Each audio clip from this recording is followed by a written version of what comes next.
ఇక భారత్ భేష్ అనే ఒక వార్త తగ్గుతున్నటువంటి పేదరికం, పెరుగుతున్న డిజిటలైజేషన్, ఆర్థిక వ్యవస్థ పనితీరులో పురోగతి, ఐరాస జనరల్ అసెంబ్లీ అధ్యక్షుడు ఫ్రాన్సిస్ ప్రశంసల జల్లు అంటే ఇక్కడ ఒక వార్తను చూడవచ్చు.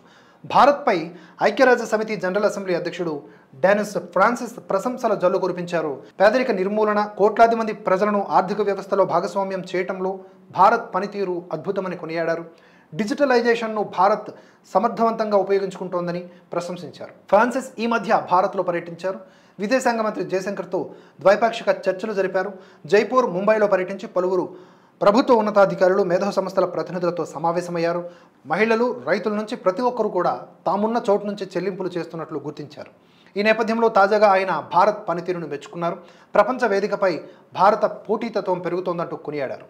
దేశవ్యాప్తంగా మౌలిక వసతుల సదుపాయాల్లోనూ భారత్లో గణనీయంగా పెట్టుబడులు పెరుగుతున్నాయని, దీంతో ఉపాధి అవకాశాలు మెరుగుపడతాయని చెప్పారు.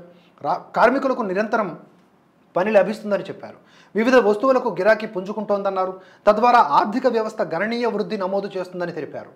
ఫోన్ లాంటి ఒక డిజిటలైజేషన్ మోడల్తోనే ఇది సాధ్యమవుతుందని అభిప్రాయపడ్డారు. ఉత్పాదకతను పెంచడం, ఖర్చును తగ్గించడం, ఆర్థిక వ్యవస్థను సమర్థంగా మార్చడంలో డిజిటలీకరణ తోడ్పాటును అందిస్తుందని తెలిపారు.